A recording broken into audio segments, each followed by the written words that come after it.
Estimados estudiantes, muy buenas tardes. Estoy muy gustosa de tener este segundo encuentro con ustedes en el cual ya iniciaré a darles lo que es en sí la materia que nos hace unir, que nos hace encontrarnos, ¿sí? Teorías y sistemas de la psicología.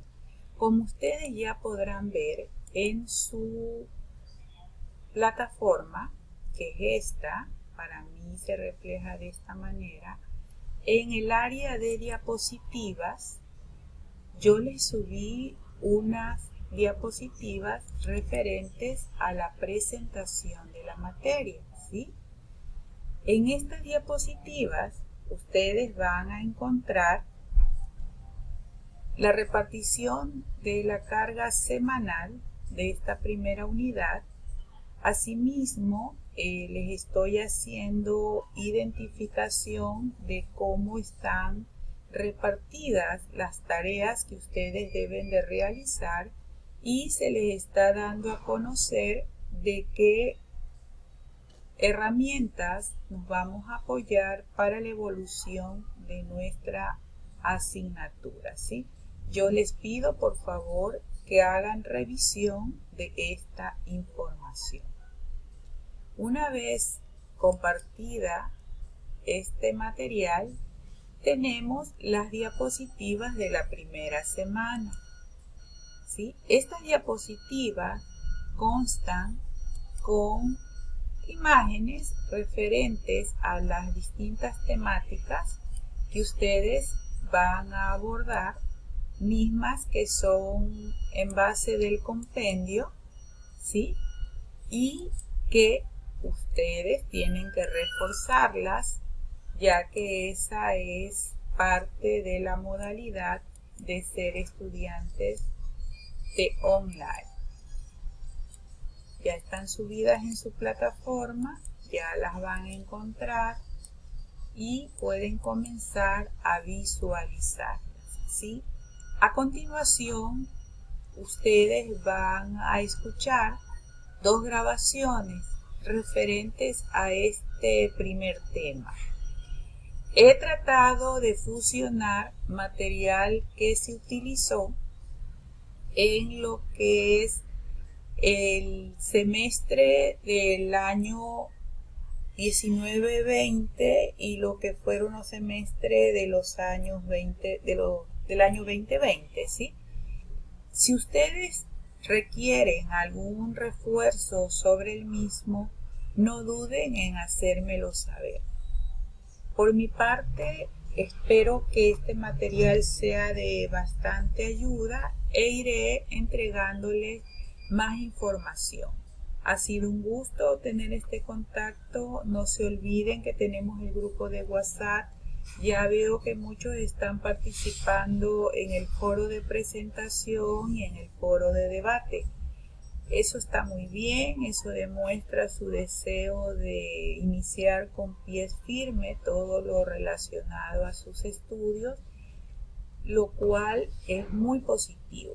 Estaremos en contacto y reitero el deseo de que ustedes hagan conocer y hagan saber todas y cada una de sus inquietudes.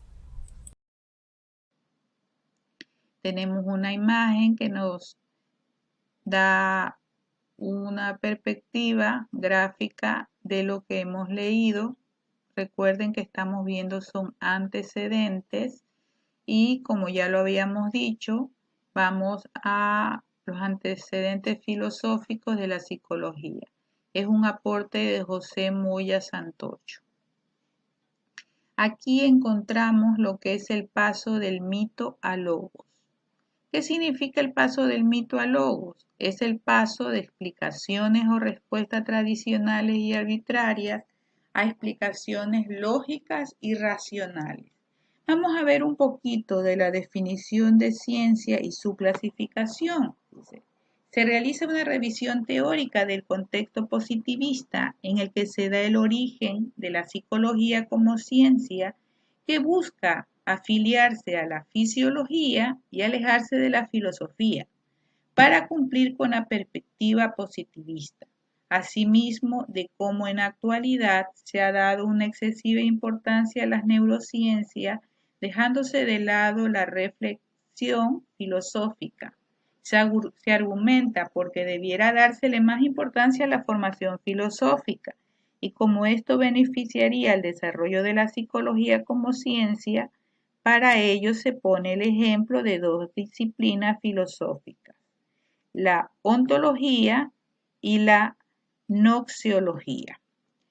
Siguiendo con estas diapositivas, tenemos a los pensadores presocráticos, es decir, todos ellos que de alguna u otra manera existieron antes de Sócrates o algunos son contemporáneos, ¿sí?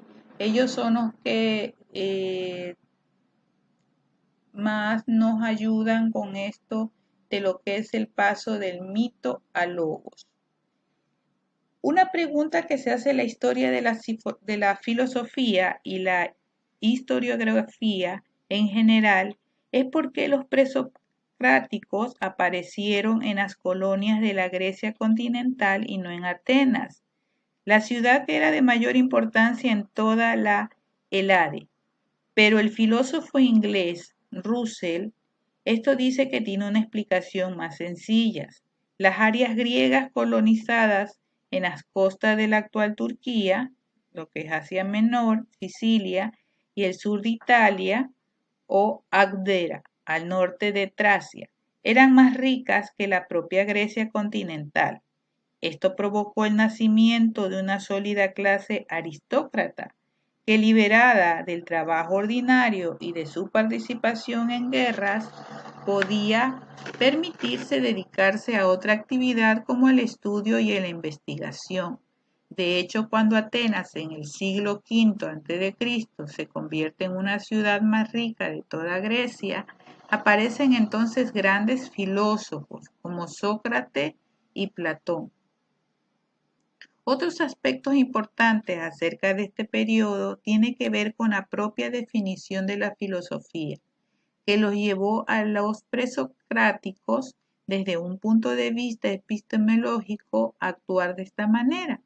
Aristóteles, de nuevo en su metafísica, asegura que la fusión y la actividad de un filósofo tiene su origen en la necesidad del saber. Todos los hombres por naturaleza desean saber, ¿sí? Todo ser humano quiere aprender, quiere conocer, quiere tener los conceptos, los motivos, las razones del por qué suceden todas estas cosas. Existen hombres en el occidente muy sabios como Confucio, Tao o el Buda. Ellos son más o menos de la misma época y también tenían esta corriente filosófica del querer saber. Entonces es una situación en la que bien sea en el pasado, en el presente, en el futuro, nos vamos a ver inmersos todos, ¿sí? Vamos a encontrar también lo que es la psiquis como un objeto de la psicología en antigua Grecia. Aquí hay una pequeña explicación de lo que es la psiquis, del griego psiche, alma humana. Es un concepto precedente de la cosmovisión de la antigua Grecia, que designaba la fuerza vital de un individuo unida a su cuerpo en vida, desligada desde este tras su muerte. Cuando decimos que esta revolución en el pensamiento no se produjo de forma espontánea, lo hacemos porque a través de la propia historia de Grecia se pueden adivinar cuáles son los antecedentes de tal movimiento. Habremos de retomar los tiempos de la emergencia creta y los minoicos en el milenio 2 a.C., la comunicación de los griegos con Egipto y su ciencia y el intercambio de Babilonia en Asia Menor. Estos intercambios y una evolución del pensamiento, lenta pero eficaz, fueron construyendo las condiciones para que en las provincias de la Grecia del siglo VII donde encontramos Asia Menor y el sur de Italia principalmente, se produjera un avance intelectual, tal y como se describe en los libros de historia y de pensamiento. Aquí encontramos una mayor lucidez, la razón, la lógica, etcétera, etcétera. Como habíamos ya visto, todo esto se trata del mito, ¿sí? Del mito a logos, que es el surgimiento de la filosofía. Aquí vamos a encontrar el concepto de la palabra logos, que proviene del griego legín. Posee varios significados: hablar, narrar, dar sentido o recoger información. No obstante, el significado que ha quedado en la historia de la filosofía se refiere más al término razón que asociado al acto de hablar o al concepto de discurso que convierte a logos finalmente en la razón discursiva a través de la palabra.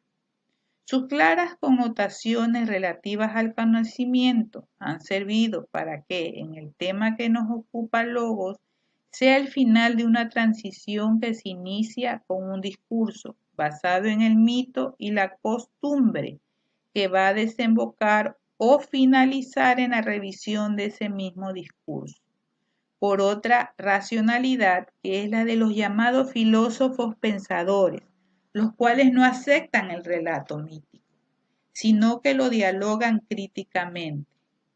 Vale ver el valor de Platón que le da a los diálogos para construir una línea y estructura de pensamiento nueva, lógica y racionalista. Fue Heráclito quien utilizó por primera vez este término dándole un carácter trascendental desde el punto de vista cosmológico, ya que convirtió a logos en una ley universal que rige tanto el mundo como lo dota de orden de cosmos, ¿sí? Tenemos que tener muy en cuenta de que estamos recordando una época muy, muy pasada, que prácticamente ya no se habla, ¿sí? Más que nada, la filosofía ha quedado muy atrás y tal vez nos va a costar un poquito este tema, ¿sí? Es de lectura, es de alejarse un poco del ruido del presente y inundarse de hechos antiguos, ¿sí? Para poderlo entender un poquito más. En esta etapa nos aparecen personajes como Nietzsche y su crítica al paso del mito a logos. Dice que él está bastante claro que Sócrates sí existió debido a lo que nos cuenta Platón en sus diálogos, o si buscamos fuentes no tan afiliadas al ateniense, la interpretación de la obra Aristófanes, Las nubes, representada por primera vez en el 432 a.C. y donde Sócrates aparece como un sofista, más que cobra a sus alumnos por la enseñanza que la retórica y la oratoria, independientemente de si la crítica de Aristófanes o las alabanzas de Platón son fieles a la personalidad de Sócrates o no, parece cierta la existencia del pensador. Nietzsche no acepta lo dado, es decir, que la historia de la filosofía tenga un comienzo feliz con Tales de Mileto, sino que observa la prehistoria de ese fenómeno que se ha dado en llamar filosofía.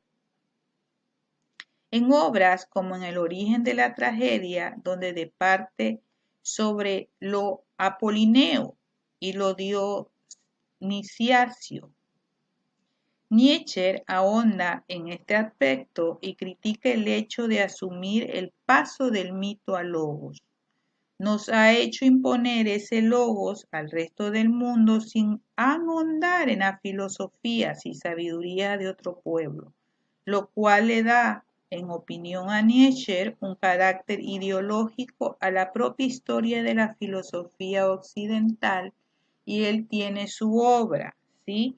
Los filósofos preplatónicos. Existe lo que es la doctrina psicológica de Aristóteles, y él esboza a un santo llamado Santo Tomás de Aquino, el cual lo designa como un príncipe de la escolástica, el rey de los teólogos. Manifiesta de que sus aportaciones son de suma y gran relevancia, ¿sí? También nos habla de Bretano, ¿sí? Bretano dice que sigue un tipo de religiosidad de claro cuño y de tradiciones católicas. Toda su vida está empapada en este sentido cristiano. También nos habla de otros personajes como Much, que a causa de su ambiente familiar y de su formación no cree en la libertad respecto a Tomás y se apropia de un verdadero neotomista. ¿Qué es un neotomista? El objeto de esta ciencia es el estudio del ser humano en su conjunto, sin excluir la reflexión filosófica, pero sin suponer por ello un acercamiento a priorístico. Advirtiese que para Bretano la psicología debe ser empírica, pues debe apoyarse tanto en experiencia externa como interna, superando así la posición positivista tan extendida en su tiempo. En este sentido, trasciende la época histórica, que se inserta y ha pasado a formar parte de los comentarios verdaderamente clásicos, junto a los grandes autores griegos medievales como Alejandro, Simplicio, Averroes, San Alberto Magno, Santo Tomás de Aquino. Acudimos a esto no porque compartan una comprensión moderna de la historiografía, sino por la lucidez de su mente y su íntima afinidad personal con Aristóteles. Mismo el alma, por más que su interés primordial verse sobre la naturaleza del entendimiento y de la gente. Dice que su estructura de todo lo pensado de ellos consta de una primera sección donde se nos introduce la cuestión del entendimiento, agente examinado por las interpretaciones antiguas y medievales, para anticipar que la postura de Bretano se va a aproximar a la de Santo Tomás Aquino, que a su vez responde mejor al espíritu aristotélico, sostenido también por sus discípulos más directos, como son Teofrasto y Eudeno. La segunda sección constituye la investigación como tal, la cual está dividida en 4 partes. La primera parte estudia la noción general del alma y de sus facultades o potencias. La segunda parte versa sobre el alma vegetativa. La tercera parte atiende el alma sensitiva, incluyendo un estudio sobre sus distintas funciones, a saber, el conocimiento sensible externo o interno, el apetito sensible y la facultad locomotriz. Por último, la cuarta parte se centra en el entendimiento, agente y paciente, así como en la voluntad en cuanto facultad apetitiva, espiritual o intelectiva que tiene el hombre. Por el momento es lo que podemos aportar en referente a lo que es la materia, ¿sí? Igual ustedes tienen el compendio. Yo sé que es un poquito pesado el tema. eh, lo que les recomiendo es que hagan lectura, no se esfuercen por hacer memoria, ¿sí? Hagan un viaje al pasado, vean un poquito de videos en YouTube relacionados a los nombres, a la historia. Es una manera más didáctica en la cual podemos comprender y entender lo que nos tratan de decir aquí. Yo he tratado de no alejarme a lo del compendio por no confundirlos, pero sí vale que ustedes refuercen sus conocimientos por cultura en general. Por el momento este es un antecedente, jóvenes, señores, señoritas, ¿sí? Eh, a eso se va a referir la primera unidad. Posteriormente iremos ahondando más en lo que realmente es el presente, pero así toca, ¿sí? Ver los antepasados, ver los inicios, ver la génesis, que eso es muy importante. Siempre la génesis es prioritaria. Eh, ha sido un gusto este primer encuentro. Tenemos los grupos de WhatsApp. Yo sé que están cerrados para hacer comentarios y es preferible que lo hagamos por la plataforma, pero si desean escribirme pueden sacar mi número y me escriben y trataremos de tener contacto. No se preocupen que esto es de poco a poco, recién es la primera clase, tanto para ustedes como para mí. Estoy siendo multiplicadora de lo que yo mismo me hago un diálogo personal. Vamos a ir poco a poco. Vamos a ver para cuándo yo hago la reunión vía Zoom. Espero que nos podamos encontrar todos, ¿sí? Y me gustaría también saber cómo está la situación de ustedes, a ver si me mandan mensajes por la plataforma, cómo está esto de la pandemia. Tenemos una presentación tendenciosa, patriasca, de los siglos en los cuales ya se los conceptualizaba como la Edad Media, ¿sí? Lo cual viene a ser un periodo de la historia europea que transcurrió desde la desintegración del Imperio Romano de Occidente en el siglo V hasta el siglo XV. La época medieval, Edad Media o medievo eran los tiempos de hace más de 800 años. Esta época se la ha dividido en tres periodos. Vamos a ver esta división. Los siglos II al siglo VI lo vamos a denominar el triunfo del cristianismo sobre el pensamiento y el poder. Tenemos también el siglo VII hacia el siglo XIV, que es la oscuridad del pensamiento, y es aquí donde encontramos el Renacimiento y la Reforma. Y el siglo XV hacia el siglo XVI, el pensamiento inicia su liberación, ¿sí? Entonces vamos a ver cómo fue este ambiente en que apareció el cristianismo, ¿sí?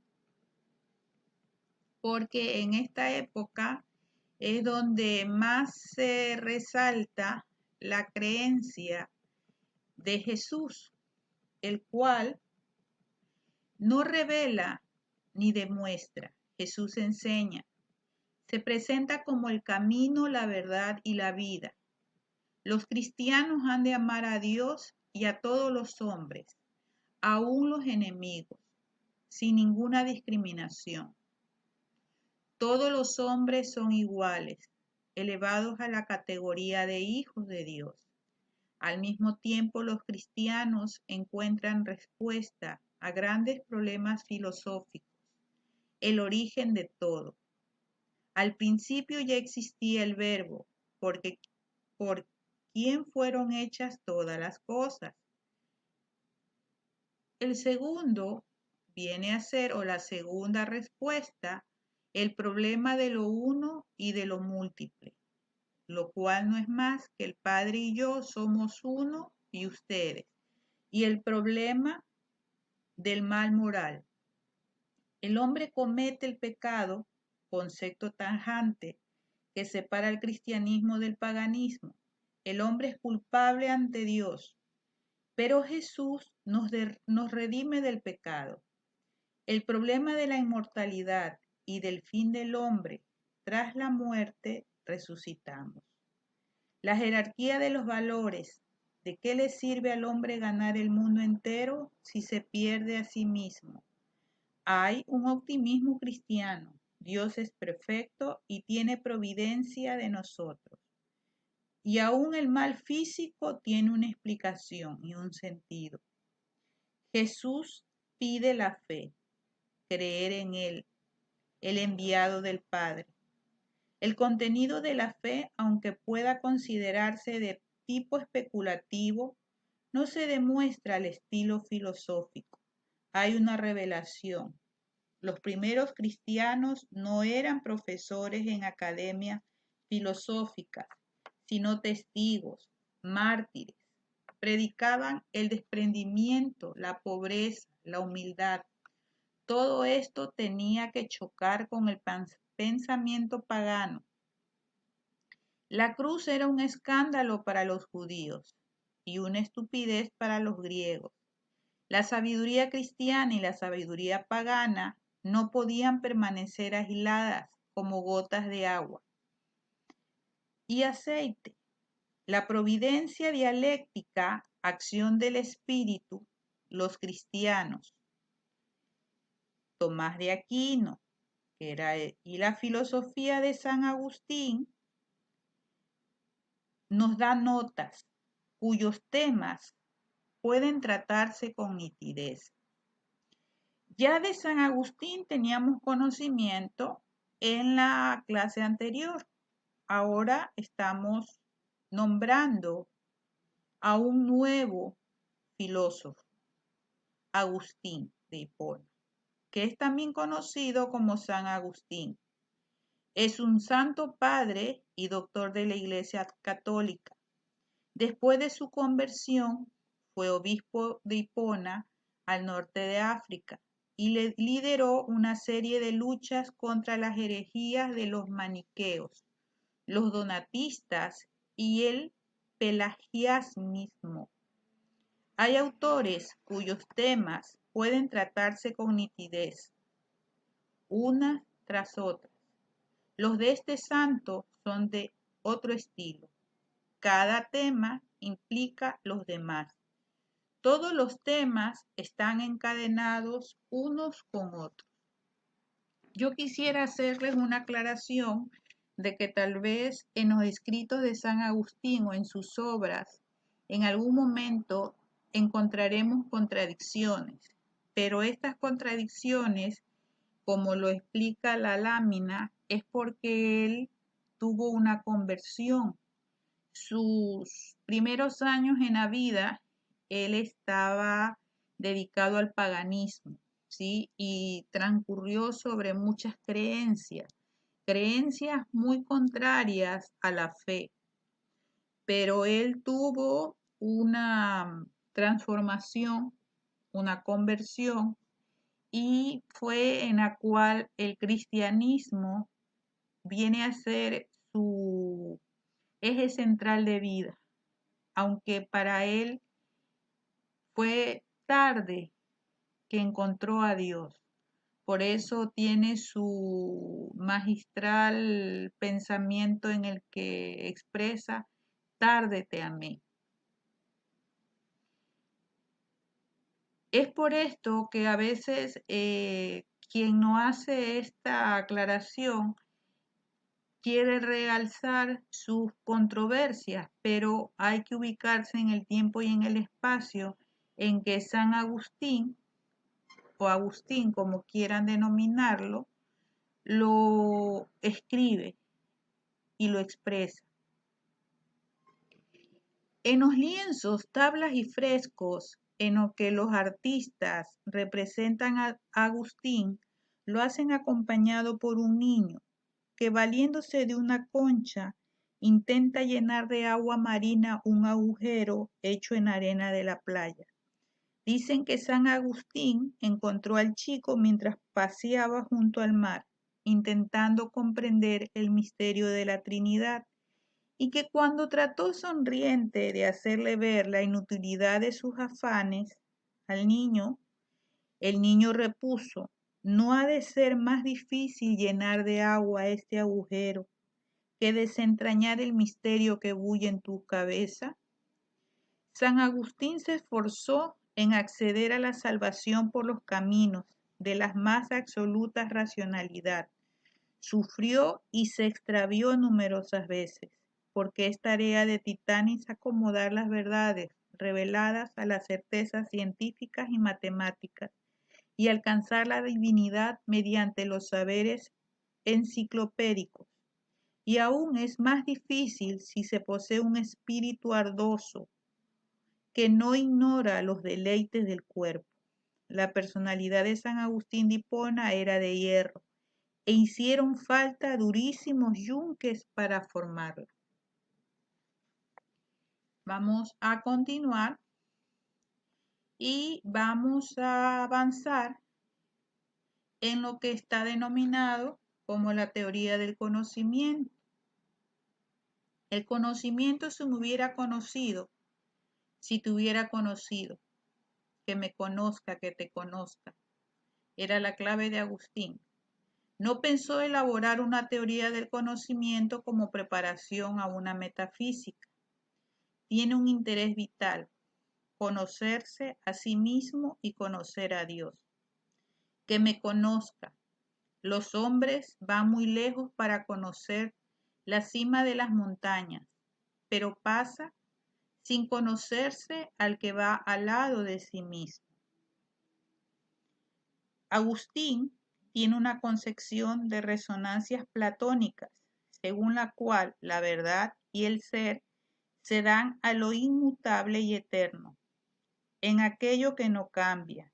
En efecto, como todo, la tradición neoplatónica a la que se ha adscrito Agustín considera que conocimiento es término que designa ante todo información estable, captación de un objeto inmutable y necesario. Sin embargo, lo primero que encontramos en el alma cuando nos volvemos hacia ella son sensaciones, que son representaciones de los objetos sensibles.